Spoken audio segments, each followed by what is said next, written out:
Viewers, आपका इन प्यारे प्यारे खूबसूरत फूलों के साथ मेरे चैनल पर वेलकम है। आपने पिछले वीडियो में देखा ही होगा मेरा गार्डन कितना अस्त व्यस्त और कितना गंदा दिख रहा था। आज संडे है, संडे का फुल अपडेट मैं आपके साथ शेयर कर रही हूँ। आज सुबह से ही काम में लगी हुई थी, पूरे गार्डन की सफाई की, हाथ और कमर की तो जैसे वाट ही लग गई। बदलते मौसम के साथ प्लांट से पत्तियां भी गिर रही थीं और इतनी सूखी पत्तियां इधर उधर कोने में जाकर फंसी हुई थी। निकालते निकालते हाथों और कमर का तो बैंड ही बज गया। अक्टूबर के महीने में इतनी जल्दी मौसम बदलता रहता है, कब ठंडी पड़ने लगे और कब गर्मी। कई दिनों से ठंडियां पड़ रही थी, कोहरे भी पड़ने लगे थे और देखिए 4 दिनों से पिछले खूब ज़्यादा गर्मी हो रही है, जिसका असर हमारे प्लांट पर हुआ। सारी पत्तियां पीली पड़कर झड़ने लगी, जैसे लग रहा था कि पतझड़ का मौसम आ गया है। हमारे चीकू के प्लांट में नई नई कलियां आ रही हैं, खूब सारे गुड़हल में फ्लावर खिल रहे हैं और इनकी ग्रोथ भी अच्छी हो रही है। हमने अपने पिछले वीडियो में गुड़हल के प्लांट का फर्टिलाइज़र देने पर वीडियो आपसे शेयर किया है। उन्हीं सभी फर्टिलाइज़र का असर है जो हमारे फ्लावरिंग प्लांट में इतनी सारी फ्लावरिंग हो रही है। ये हमने मेहंदी का प्लांट है जो कटिंग से लगाया है। यहाँ पर हमारे पास ये आंवले का प्लांट है जो सीड से उगा हुआ है और यहाँ एक प्लांट बकेट में लगा हुआ है एलोवेरा का, जो बहुत ही ज़्यादा बेनिफिट वाला और मेडिसिनल प्लांट है। इसको भी हमने अपने छत पे ग्रो किया है और देखिए गुड़हल में कितनी अच्छी हरी हरी पत्तियां हैं। यहाँ पर एक शरीफे का प्लांट है, यानी कस्टर्ड एप्पल, जो कि सीड से उगा हुआ है। यहाँ पर देखिए चलते चलते हमारी निगाहें पड़ गई कड़ी पत्ते के प्लांट पर, जो कि तेज़ धूप से मुरझाया हुआ था। हमने वाटरिंग कर दी है, अब इसकी पत्तियाँ फिर से हरी भरी हो जाएंगी। देखिए यहाँ पर हमारी निगाहें गई, चिड़ियों ने हमारे कड़ी पत्ते के सीड को काट कर खाकर यहाँ पर गिराया हुआ है। सारे सीड्स चिड़ियाँ गिरा दें इसी तरह और हमें हार्वेस्ट करने को ना मिले, इससे पहले हम चलिए सबसे पहले अपने प्लांट से सीड हार्वेस्ट कर लेते हैं। ये बिल्कुल ही पक चुके हैं। अब हम इन्हें सेमी शेड में इसी तरह खुला रखकर छोड़ देंगे और इनको सुखाकर स्टोर कर लेंगे। जब भी हमें कड़ी पत्ते के प्लांट उगाने की ज़रूरत पड़ेगी तो हम सीड से बहुत ही आसानी से उगा सकते हैं या अपने रिलेटिव को भी दे सकते हैं। ये आपको दिख ही रहा होगा कितने अच्छे अंगूर के गुच्छों की तरह लाल लाल से कड़ी पत्ते के सीड हैं। इसी तरह सीड्स कड़ी पत्ते में तैयार होते हैं। ये हमारा ऑरिगेनो का प्लांट, जिसे आमतौर पर लोग अजवाइन का प्लांट कहते हैं, और ये एक मेडिसिनल प्लांट है। यहाँ हमने फिश पॉट में थर्मोकोल के लगा रखा है शकरकंदी यानी गंजी का प्लांट। इसमें फ्लावरिंग स्टार्ट हो गई है, इसका भी वीडियो मैंने आप लोगों से शेयर किया है। जब ये पूरा प्लांट मेच्योर हो जाता है, नीचे शकरकंदी बनने लगती है, तो इसमें फ्लावरिंग आने लगती है। उम्मीद है इस सर्दी हमें खूब सारी शकरकंदी हार्वेस्ट करने को मिलेगी। यहाँ पर हमारा कॉस्कॉम भी है जो फ्लावर देने लगा है। यहाँ कॉस्मोस का प्लांट है जो बिल्कुल ही सूख चुका है, अब ये फ्लावरिंग करना बंद कर चुका है। इसे भी हम यहाँ से हटा देखें। देखिए इतनी सफाई करने के बाद भी एक प्लांट हमसे छूट गया। यहाँ पर खीरे का प्लांट लगा हुआ है और एक प्लांट हमने इसी में करेले का लगाया हुआ है, जो हमने इन दोनों की दोस्ती करा दी है। अब देखते हैं करेला अपनी कड़वाहट दूर कर लेगा या खीरे में अपनी कड़वाहट डाल देगा। और ये देखिए यहाँ पर हमने लोबिया लगा रखी है, यानी बरबटी। ये भी बहुत अच्छी ग्रोथ पकड़ ली है। यहाँ पर हमने सीड से लगा रखा था। कुछ जगह हमने यहाँ पर देखिए गिलकी लगा रखी है, यानी नेनुआ। ये भी फ्रूटिंग करने लगा है, खूब सारे फ्लावर आ रहे हैं। ये सभी सीड से सितंबर मंथ में लगाए थे, जो अब बेलें बड़ी हो गई हैं और इनमें सब्जियां लगने लगी हैं। आगे चलकर इनमें भी खूब सारी सब्जियां आएंगी। और यहाँ पर देखिए ग्रो बैग हमने खाली कर लिया है। यहाँ पर भी 2 बरबटी के यानी लोबिया के प्लांट लगे हुए हैं। जहाँ पर अगर आपके प्लांट में मिट्टी में नाइट्रोजन की कमी है तो उस गमले में आप बरबटी का एक प्लांट लगा दें, क्योंकि ये जड़ों से अपने नाइट्रोजन दूसरों प्लांट को देता रहता है। इसको ज़्यादा नाइट्रोजन देने की ज़रूरत नहीं पड़ती और हमारे दूसरे प्लांट को भी नाइट्रोजन मिलता रहता है। यहाँ पर हमने भिंडी के कुछ प्लांट लगा रखे हैं। लगाई तो बहुत सारी थी, लेकिन 3 से 4 ही प्लांट भिंडी के उग पाए, जो कि बहुत ज़्यादा हार्वेस्टिंग दे रहे हैं। लगातार रोज़ 5 से 6 भिंडियाँ मुझे मिल जाती हैं। इकट्ठा करके मैं एक टाइम की सब्ज़ी तो बना ही लेती हूँ। यहाँ पर भी मैंने देखिए खीरे के प्लांट लगा रखे हैं और कुछ एक प्लांट हमारा यहाँ पे कद्दू का है, जो कि बहुत ही ज़्यादा ग्रोथ पकड़े हुए है और जगह जगह कद्दू भी लग रहे हैं। आज मैं आप लोगों के साथ अपना पूरा गार्डन शेयर कर रही हूँ। यहाँ पर एक गमले में मैंने बी लीफ यानी तेज पत्ते का प्लांट भी लगा रखा है। कुछ मेडिसिनल प्लांट भी हैं, जैसे ये कड़ी पत्ता है, लेमन ग्रास है, तुलसी के पत्ते हैं,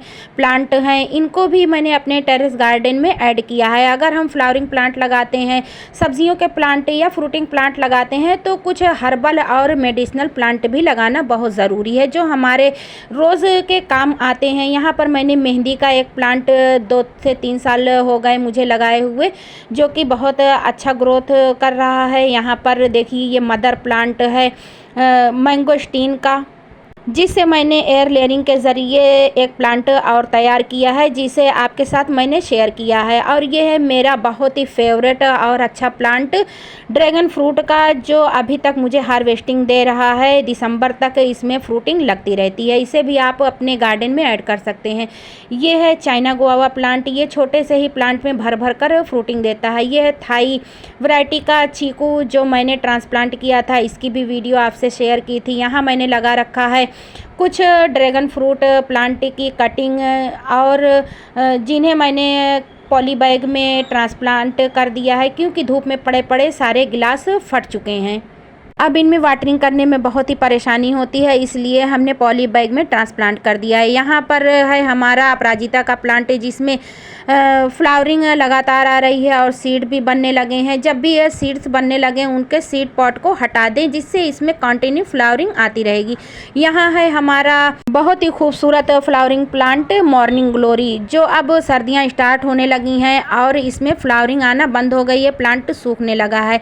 आगे चलकर हम इस प्लांट को हटा देंगे और सर्दियों के प्लांट इसमें लगाएंगे। वहाँ पर हमने दिखाया खजूर का प्लांट था। ये हमारी हल्दी है, जो बहुत ही अच्छी ग्रोथ कर रही है। हमने 1.5 महीने पहले इसमें फर्टिलाइज़र ऐड किया था। यहाँ हमारा गुड़हल का बहुत ही खूबसूरत फ्लावरिंग प्लांट है, जिसपे मल्टी कलर के फ्लावर आते हैं, जो मैंने ग्राफ्टिंग से तैयार किया है। यहाँ है कनेर के, रेड कनेर के प्लांट हैं, जो कि मैंने कलम से लगाया है। यहाँ पर यह है कचनार का, ये भी कई कलर के फ्लावर में आता है। और ये है रेड डायमंड गुआवा, जो हमने 2 महीने पहले नर्सरी से लाकर लगाया था। इसमें फ्रूटिंग स्टार्ट हो गई है, फ्लावर बन गए हैं। आगे चलकर इसमें फ्रूटिंग आने के चांस हैं। ये है हमारा तुलसी का प्लांट। इस टाइम हमें इसमें बहुत ही ज़्यादा केयर करनी होगी। जितनी भी मंजरियाँ बन रही हैं उनको हटाते जाएं, इससे हमारा प्लांट बुशी और हेल्दी बनेगा, नई नई शाखाएँ आएंगी। हर 15 दिन में नाइट्रोजन से भरपूर फर्टिलाइज़र इसमें देते रहें। यहाँ है हमारा सेब का प्लांट, जो हरमन 99 वैरायटी का है। ये है हमारा बारबाडोस चेरी का प्लांट, जो गर्म इलाकों के लिए बहुत ही सूटेबल है। यहाँ पर मौसम की गड़बड़ी की वजह से, कभी ठंडी कभी गर्मी पड़ने की वजह से सारे फ्लावर झड़ गए, लेकिन अभी भी फ्लावरिंग आ रही है।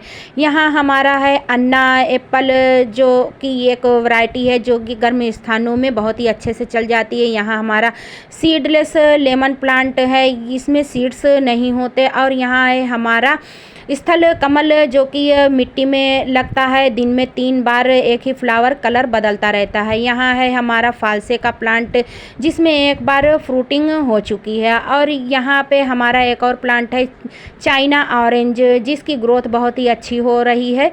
अगर आप मेरे इस गार्डन को पसंद कर रहे हैं तो प्लीज़ मेरे चैनल को लाइक, शेयर और सब्सक्राइब भी ज़रूर करें। यहाँ है हमारा पाउडर पफ का प्लांट, जिसकी प्रूनिंग के बाद इसमें नई नई ग्रोथ स्टार्ट हो गई है, कलियां भी आ रही हैं देखिए, और कंटिन्यू फ्लावर आती ही जा रही है। इसके बाद मैं आप लोगों के साथ एक और बहुत ही अच्छा और ख़ूबसूरत फ्लावरिंग प्लांट शेयर कर रही हूँ, जो है जेड्रोफा का। ये बहुत ही हार्डी और परमानेंट फ्लावरिंग प्लांट है, जो कि पूरे साल फ्लावरिंग देता रहता है। यहाँ पर देखिए हमारे पोर्टुलाका के प्लांट हैं, जो कि अब फ्लावरिंग करना बंद कर चुके हैं। अब इन्हें हमें निकाल कर हटा देना होगा, और इन्हीं पॉट्स में हम सर्दियों वाले फ्लावर प्लांट लगाएंगे। यहाँ पर ये हमारा 8x4 का ग्रो बैग है, जिसमें हमने छोटे से गमले से निकाल कर इन 2 मिर्ची के प्लांट को ट्रांसप्लांट किया है। अब इसमें बहुत ही ज़्यादा फ्लावरिंग आ रही है। आगे चलकर खूब ज़्यादा मिर्चियों की हार्वेस्टिंग हमें इससे मिलेगी। आप मिर्चियों का प्लांट ज़रूर अपने गार्डन में ऐड करें। ड्रैगन फ्रूट के प्लांट की कटिंग को हमने पॉली बैग में ट्रांसफ़र कर दिया है। 3 से 4 कटिंग्स और रह गई है बाकी, उन्हें भी हम इस पॉली बैग में ट्रांसफ़र कर देंगे, जिससे इसकी ग्रोथ बहुत ही अच्छी होगी।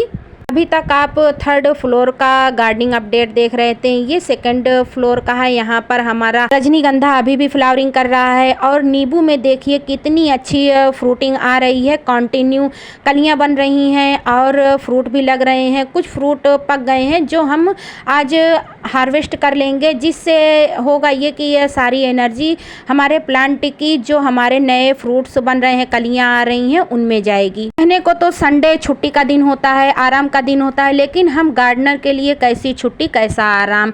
जैसे ही हमें ज़रा भी छुट्टी मिलती है हम अपने प्लांट और गार्डन की तरफ भागते हैं और उनकी केयर करने में लग जाते हैं। तब जाकर हमारा प्लांट, हमारे गार्डन खूबसूरत और हरे भरे दिखते हैं। इनके पीछे बहुत सारी मेहनत, बहुत सारी लगन और बहुत सारा प्यार होता है, जिससे हमारा गार्डन हरा भरा और फूलों से भरा रहता है।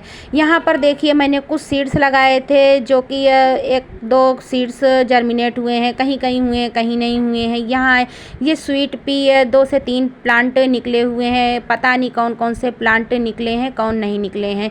यहाँ पर देखिए ड्रैगन फ्रूट को सीड से उगाया था, वो भी ग्रो हो गए। यहाँ पर आइस फ्लावर है। यहाँ मैंने जीनिया लगा रखा था और कैलेंडुला लगा रखा था, उसमें कोई भी जर्मिनेशन नहीं हुआ है, लगता है सीड खराब हो चुके हैं। यहाँ मैंने सभी विंटर के फ्लावर सीड लगाए हुए थे, कहीं कहीं कुछ सीड्स ग्रो होते दिख रहे हैं और कुछ नहीं हुए हैं। इसका भी अपडेट मैं आपके साथ आगे चलकर शेयर करती रहूँगी, क्योंकि हम और आप एक दूसरे से जुड़ चुके हैं। अब आपसे हर चीज़ शेयर करना ज़रूरी हो गया है। यहाँ पर वर्बीना मैंने लगा रखा था, वो भी जर्मिनेट हो रहा है। यहाँ पर कुछ कटिंग लगा रखी हैं, कुछ छोटे छोटे प्लांट हैं। यहाँ पर शेड रहता है, यहाँ पर मैं सारी कटिंगें लगा कर रखती हूँ। यहाँ देखिए बोगनवेलिया की कटिंग है, मोरपंखी की कटिंग लगा के रखी है। कुछ कटिंगें हो गई हैं और कुछ फेल हो गई हैं। ये तो हमारे गार्डनिंग में लगा ही रहता है, इसीलिए हमें हमेशा कटिंग्स लगाना ट्राई करते रहना चाहिए। कभी कटिंग लगाने से चूकना नहीं चाहिए। पता नहीं कब कौन सी कटिंग ग्रो हो जाए और हमारे गार्डन में नए नए फ्लावरिंग और फ्रूटिंग प्लांट ऐड हो जाएं। देखिए यहाँ पर बोगनवेलिया में कितनी अच्छी हैवी फ्लावरिंग हो रही है, जो कि ये कंटिन्यू चलती जा रही है। यहाँ पे मैंने स्नेक प्लांट की कटिंग लगा रखी है और मोरपंखी की कटिंग लगा रखी है, मधुकामिनी की कटिंग लगाई थी। यहाँ पर मैंने कुछ गुड़हल की और एक्सोरा की कटिंग लगाई थी, जो कि बहुत ही ज़्यादा कामयाब हुई है। सभी में ग्रोथ पकड़ ली है और सभी प्लांट कटिंग बढ़ रहे हैं। यहाँ पर ये भी देखिए कॉस्मोस का प्लांट कटाई छटाई करके हटाने को रह गया, भूल गई। इतने सारे गार्डनिंग के काम होते हैं कि कुछ ना कुछ तो छूट ही जाता है। यहाँ पर देखिए अपराजिता की टोपियारी मैंने बनाई थी, 2 कलर मिक्स करके, वाइट और ब्लू, वो भी बहुत अच्छे से फ्लावरिंग कर रही है। मेरी गार्डनिंग अपडेट आज की आपको अगर पसंद आई हो तो एक लाइक तो बनता ही है। वीडियो पसंद आया हो तो चैनल को सब्सक्राइब भी ज़रूर कर लीजिए।